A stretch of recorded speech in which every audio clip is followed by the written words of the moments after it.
How was your reaction when you heard how Joe was going to do this? I was incredibly excited.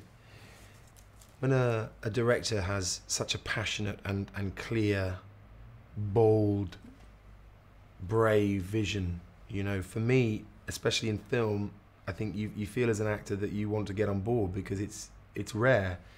It was exciting to work on something that felt groundbreaking and also something that at times reminded me of some of the great filmmakers of the past.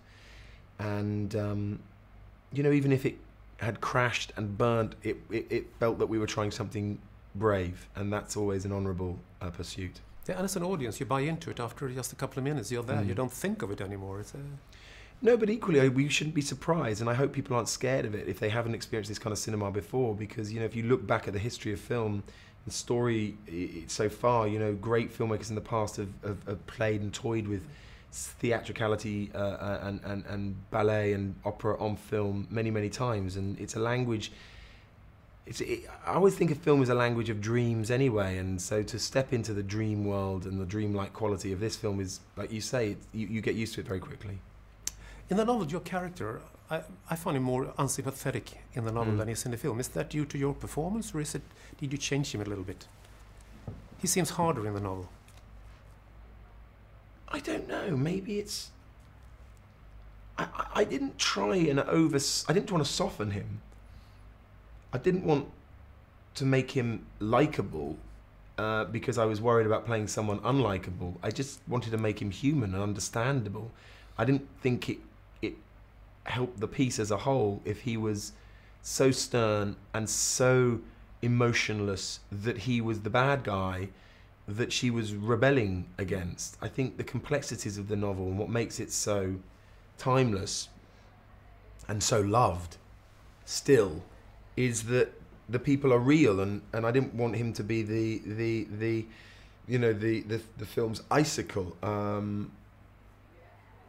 I still think there's a severity to him and a seriousness, and there's a humorlessness. He is, yeah, lacking in physical and contact with his heart, but I think he's also loyal, admirable. What do you look for in a part? Is there something special? Challenge, really. Challenge on the whole, and new territory, and I mean, a lot of it depends on the director and what the director wants to do and who the director is. But on the whole, I'm sort of looking for something new. A challenge could also mean that you seek out to work with a director known to be awful. I think I'm going to tame him. No. No. No, I'm more interested in what goes on in front of the camera than spending my time taming someone behind it, yeah. I read an interview with Kara in magazine. She said she felt so sorry for you in the film because she thought your clothes were awful the whole time. Boring clothes. That was part of the choice, you know. It's joyful putting together parts, and the detail of clothes and hair, makeup, whatever it may be, can have such an immediate effect. And I relished the idea that in this multicoloured, rhythmic, bold, beautiful film, I got to play someone who was in grey and very still and walked straight lines or didn't move at all. And to me, playing that really emphasised what I wanted to do with the part. Are you interested in fashion otherwise?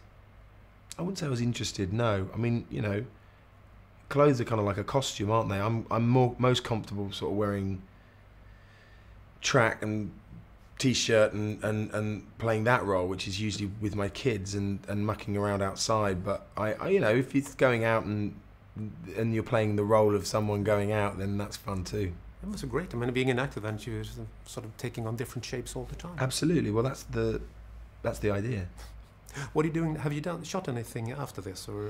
Yeah, I just finished a film with Steven Soderbergh, which was hugely enjoyable. My second time working with him, and I like him very much as a film maker and as a man. And we shot a contemporary film in New York, in the world of psychiatry and prescription drugs with Rooney Mara. And he seems to be like one of those, like Michael Winterbottom, making 3 films a year, sort of. That's right. He's straight on to his next one now. Looking forward to that. I hope you like it. Thank you. Thank you very much. Nice to meet you.